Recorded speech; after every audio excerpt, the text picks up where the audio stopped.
Student welcome to YouTube study myself Dinesh Yadav. आज की इस वीडियो में यूपी बोर्ड कक्षा 12 के बच्चों का केमिस्ट्री का मोस्ट इंपॉर्टेंट क्वेश्चन लेकर आ चुके हैं। जितने भी बच्चे फ्यूचर बोर्ड एग्जाम की तैयारी कर रहे हैं, ये क्वेश्चन जितने भी मैं बताने जा रहा हूँ, इस क्वेश्चन को अगर अच्छे से तैयार कर लेते हैं तो इसमें से काफी क्वेश्चन आपको बोर्ड एग्जाम में सीधे सीधे टकराएंगे।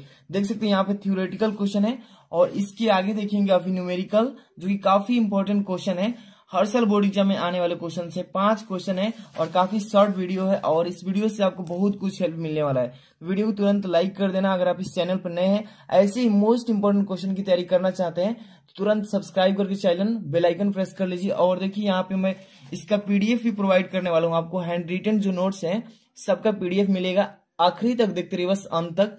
वीडियो को लाइक कर दीजिए। देखिए यहाँ पर सबसे पहला नंबर क्वेश्चन है केमिस्ट्री का आपका, यहाँ पे द्रव स्नेही और द्रव विरोधी कोलाइड। ध्यान समझिए, ये क्वेश्चन बोर्ड एग्जाम में हर साल आता है और काफी इंपॉर्टेंट है कि द्रव स्नेही और द्रव विरोधी कोलाइड किससे कहते हैं, और प्रत्येक का एक एक एग्जाम्पल भी देना, उदाहरण। तो ध्यान समझिए, मैं इजिली इसको समझाऊंगा, ठीक है। ये सबसे पहले आपको यहाँ पे हेडिंग डाल लेना है, क्या, द्रव स्नेही कोलाइड, क्योंकि इसी के बारे में आप लिख रहे हैं तो इसका हेडिंग डालना बहुत जरूरी है एग्जाम में, ठीक है। अब इसका थ्योरी कैसे लिखेंगे कि वे कोलाइड पदार्थ जो विलायक के संपर्क में आकर तुरंत कोलाइडी कणों में विभाजित होकर कोलाइडी विलयन बनते हैं, जिसे हम द्रव स्नेही कोलाइड कहते हैं। पहले इसको अच्छे से समझिए, ध्यान से देखिए। वे कोलाइड पदार्थ जो विलायक के संपर्क में आने पर तुरंत ही कोलाइडी कणों के साथ क्या हो जाते हैं, विभाजित हो जाते हैं, यानी बट जाते हैं उसमें, और उसी कोलाइड विलयन को क्या कहते हैं, द्रव स्नेही कोलाइड, ठीक है। बहुत इजी परिभाषा इसका। और यहाँ पर देखिए इसका एग्जाम्पल कौन कौन से ऐसे हैं जो कोलाइड स्नेही विलयन कहलाते हैं। यहाँ पर देखिए जिलेटिन हो जाएगा आपका, जिलेटिन एक पदार्थ हो गया, स्टार्च हो गया, गोंद, प्रोटीन आदि। देखे होंगे गोंद, जैसे गोंद को हम किसी चीज से मतलब मिलाते हैं तो इसमें द्रव स्नेही कोलाइड कहलाता है। इसमें द्रव के साथ ही मिक्सिंग होता है जिसे हम द्रव स्नेही कोलाइड कहते हैं। इसका बहुत ही इजी मतलब थ्योरी है। इसका स्क्रीनशॉट भी ले सकते हैं, यहाँ पर स्क्रीनशॉट ले लीजिए, बहुत ही इजी है।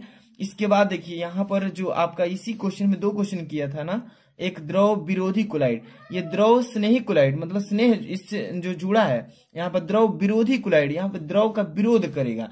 तो ये देखिए ये भी क्वेश्चन पेपर में आपका आता है, कैसे, द्रव विरोधी कोलाइड। इसका आप यहाँ पे हेडिंग लगा लेंगे और इसमें क्या लिखेंगे, वे कोलाइडी पदार्थ जो विलायक के संपर्क में आने पर सरलता से कोलाइडी विलयन नहीं बनते हैं, यानी कि वो अलग ही रहता है, मिलने की कोशिश नहीं करता है, द्रव विरोधी कोलाइड कहलाता है। बहुत इजी है, फिर से समझिएगा। वे कोलाइडी पदार्थ जो विलायक के संपर्क में आने पर सरलता से कोलाइडी विलयन नहीं बनते हैं, द्रव विरोधी कोलाइड कहलाते हैं, ठीक है ना। बहुत इजी है। अब इसका एग्जाम्पल बोला है ना, तो एग्जाम्पल भी देख लीजिए। जैसे कि धातु ऑक्साइड है ना, धात्विक हाइड्रोक्साइड यानी कि FiOS थ्राइस, और यहाँ पे एक हो जाएगा और धातु सल्फाइड यानी कि AS2 आदि। ये हो जाएगा आपका द्रव विरोधी कोलाइड का एग्जाम्पल। समझ में आ रहा है ना, दोनों को स्क्रीनशॉट ले लीजिए, ठीक है। इसके बाद हम चलेंगे आगे वाला क्वेश्चन जो है आपका काफी इंपॉर्टेंट क्वेश्चन।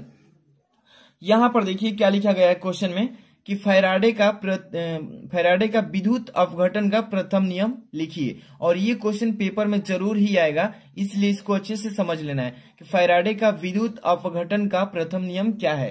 तो यहाँ पर एक एक क्वेश्चन का हम यहाँ पे लिखते चलेंगे, अच्छे से बस समझता चलना है, ठीक है। देखिए इस नियमानुसार, इसमें लिखेंगे कि इस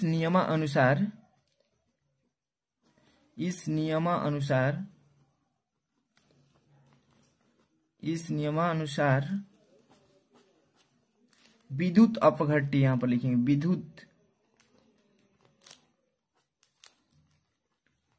विद्युत अपघट्य, ठीक है, की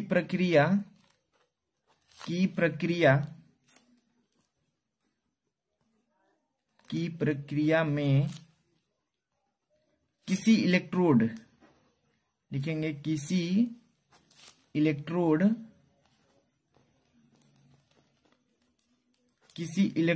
पर मुक्त, अब देखिए इसमें आप लिख सकते हैं पदार्थ का द्रव्यमान, ठीक है, मुक्त पदार्थ का द्रव्यमान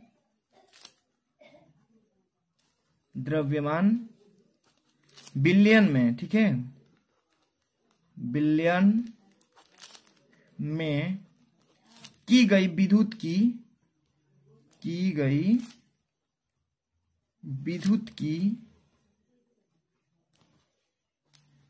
विद्युत की मात्रा, ठीक है, की मात्रा से समानुपाती होता है, ठीक है, समानुपाती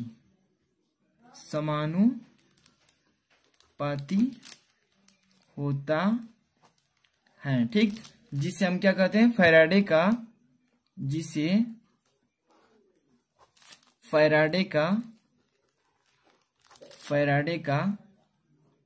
विद्युत अपघट्य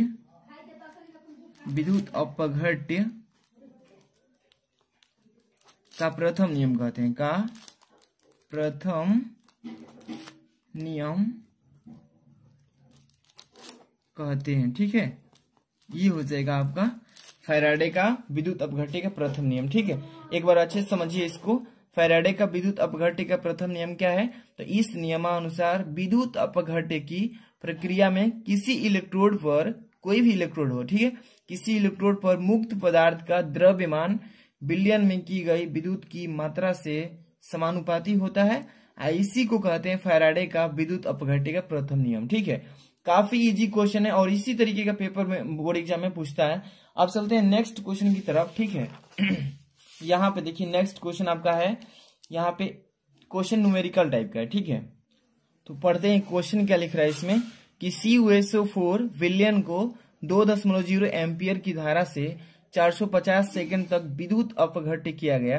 कैथोड पर निक्षेपित कापर के द्रव्यमान की गणना करना है, जहां पे कापर का संख्या दे रखा है 63 है। काफी इजी क्वेश्चन है और बोर्ड एग्जाम में ये आने वाला है। देखिए यानी कह रहा है कि CuSO4 कापर सल्फेट के विलयन है, जिस विलयन में हम 2.0 एम्पियर की धारा दे दी है और इसमें कितने सेकंड के लिए? तो 450 सेकंड के लिए। और कह रहे हैं विद्युत अपघट्य जब तक नहीं हो रहा है तब तक कैथोड पर निक्षेपित जो कापर है इसका द्रव्यमान हमें काउंट करना है, यही फाइंड आउट करना है। तो चलिए इसमें जो चीज दिया है पहले इसको लिख लेते हैं। तो देखिए सबसे पहले जो हमारा आई दिया है इसमें करंट, विलयन में करंट कितना बह रहा है? तो 2.0 एम्पियर का, ठीक है। अब इसके बाद देखिए जो हमारा टाइम दिया है इसमें कितने समय के लिए? तो 450 सेकंड के लिए इसमें टाइम दिया है, ठीक है। अब इसके बाद इन दो चीज दिया है और फैराडे का जो नियतांक होता है, क्या होता है? फैराडे का नियतांक जो स्मॉल f इक्वल टू होता है, ये आपको मालूम होना चाहिए, 96,500 कूलाम होता है, ठीक है। ये मान आपको मालूम होना चाहिए, तभी आप न्यूमेरिकल को लगा पाएंगे। इतना तो आपको क्लियर होना चाहिए। अब देखिए इसमें सबसे पहले आपको द्रव्यमान निकालने से पहले इसमें जो है इसका मतलब आवेश निकालना पड़ेगा, Q। तो Q इक्वल टू होता है I इंटू T। इस फॉर्मूले के बेस पर हम इसका मान निकाल लेंगे, कितना इसमें मतलब कि आवेश चार्ज हो रहा है। तो यहाँ पे देखिए 2.0 गुणे T कितना है? 450 से इसमें मल्टीप्लाई करेंगे, 450 दूनी के 900 कूलाम, ठीक है। इतना आवेश इसमें चार्ज हो रहा है।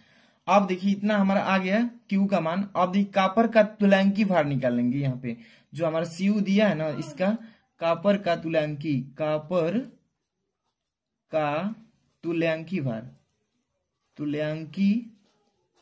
भार यानी कि E इक्वल टू क्या होता है? 63 यहाँ पे दिया है ना, कापर का 63 दिया है और बटे में 2 से डिवाइड कर देंगे। ये कट कर कितना आ जाएगा? 31.5 ग्राम। अब यहाँ पर ग्राम इंटू यहाँ पर चाहे प्रति लगा देंगे, प्रति तुल्यांक लगा देंगे, तुल्यांक, ठीक है। यहाँ पर 31.5 ये 1 दशमलव है और ग्राम प्रति तुल्यांक हो जाएगा। ये कापर का तुल्यांकी भार हो गया इक्वल। अब यहाँ पर कैथोड पर निक्षेपित कापर का द्रव्यमान बोला है ना, मतलब कैथोड पर निक्षेपित कापर का द्रव्यमान यानी कि M का मान हमें फाइंड आउट करना है। तो द्रव्यमान बराबर हो जाएगा, यहाँ पे लिख लेंगे द्रव्यमान बराबर E मतलब कापर पर तुल्यांकी भार E गुणे हमारा Q हो जाएगा और बटे में हो जाएगा F। अब मान रख दीजिए, E का मान 31.5 आया है, Q का मान कितना है? तो 900 है और बटे में हमारा कितना है? F का वैल्यू। तो F का वैल्यू हमारे यहाँ पर देखिए जो फैराडे का नियतांक है F 96,500 कूलाम, इसको यहाँ पे पुट कर लेंगे। तो 96,500, 2 जीरो से 2 जीरो कैंसिल करेंगे। जैसे इसका कैलकुलेशन करेंगे तो ये आ जाएगा 0.293 ग्राम। ठीक है, ऐसा ही न्यूमेरिकल आता है बोर्ड एग्जाम में, इसलिए आप कर लेंगे इस तरीके से। ठीक है, अब इसके बाद आगे वाला क्वेश्चन देखेंगे। यहां पर नेक्स्ट क्वेश्चन 4 नंबर क्या लिखा है कि अक्रिय गैसों की 2 प्रमुख विशेषता लिखिए। अक्रिय जो गैस होती हैं उसकी 2 प्रमुख विशेषता को लिखना है, और बोर्ड एग्जाम में ये काफी बार पूछा जा चुका है और 2 ही लिखना है इसमें, तो काफी इंपॉर्टेंट क्वेश्चन है। तो देखिए इसमें सबसे पहले फर्स्ट नंबर लिखेंगे कि अक्रिय गैसें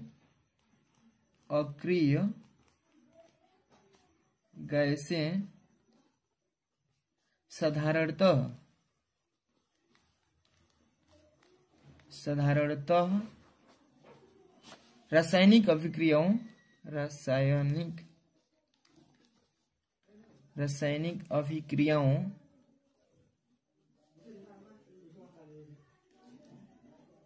रासायनिक अभिक्रियाओं में भाग नहीं लेती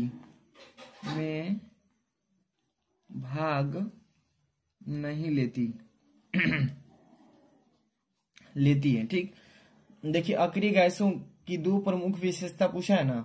फर्स्ट नंबर, अक्रिय गैसें साधारणतः रासायनिक अभिक्रियाओं में भाग नहीं लेती, फर्स्ट नंबर हो जाएगा। दूसरा लिखिए समस्त अक्रिय गैसें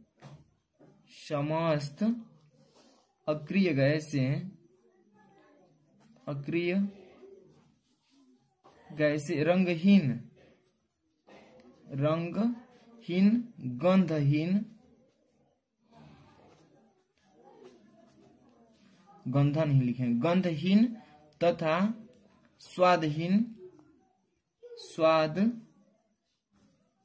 होती है। ठीक है, ये हो जाएगा इसका 2 विशेषता। फर्स्ट नंबर, अक्रिय गैसें साधारणतः रासायनिक अभिक्रियाओं में भाग नहीं लेती है।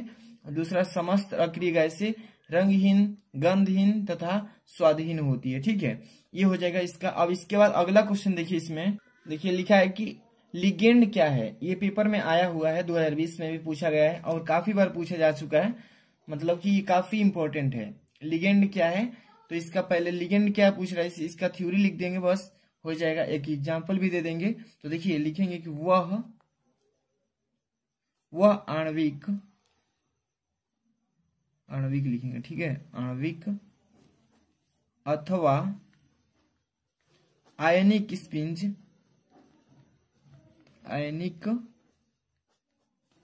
स्पीसीज लिखेंगे। स्पीसीज जो संकर यौगिक में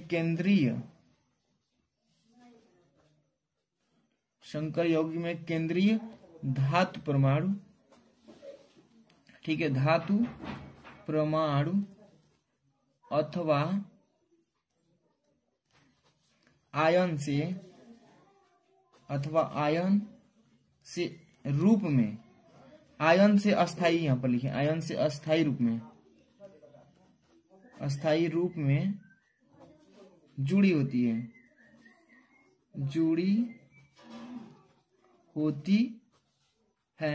जिसे लिगेंड कहते हैं। ठीक है, लिगेंड कहते हैं। ठीक है, जिसे लिगेंड कहते हैं। जैसे एग्जांपल अगर बात करूं तो यहाँ पे एग्जांपल हो जाए K4, ठीक है, FiCN6 में जो CN है ये माइनस आयन लिगेंड है। ठीक है, माइनस आयन जो है ये क्या हो जाएगा, इसका लिगेंड हो जाएगा। तो ये हो जाएगा लिगेंड क्या है, तो वह आणविक अथवा आयनिक स्पीसीज जो संकर यौगिक में केंद्रीय धातु परमाणु अथवा आयन से अस्थायी रूप में जुड़ी होती है, लिगेंड कहलाता है। काफी इजी और काफी इंपॉर्टेंट फॉर बोर्ड एग्जाम। जितने भी बच्चे इस वीडियो को देखे हैं, पसंद आई हो तो लाइक कर देना और इसको अन्य बच्चों में शेयर करना। और इसका PDF अगर चाहिए तो मैंने बताया है कि वीडियो के डिस्क्रिप्शन में जाइए, वहां पे आपको टेलीग्राम का लिंक मिलेगा, वहीं पे टेलीग्राम में ज्वाइन होना है और वहीं पे आपको सेंड किया जाएगा। जितने भी बच्चे अभी न्यूज चैनल मेरा सब्सक्राइब नहीं किए हैं, डिस्क्रिप्शन चेक कीजिए, वहां पे सब्सक्राइब कर लीजिएगा, लिंक दे दिए हैं। मिलते हैं नेक्स्ट वीडियो में। Thanks for watching.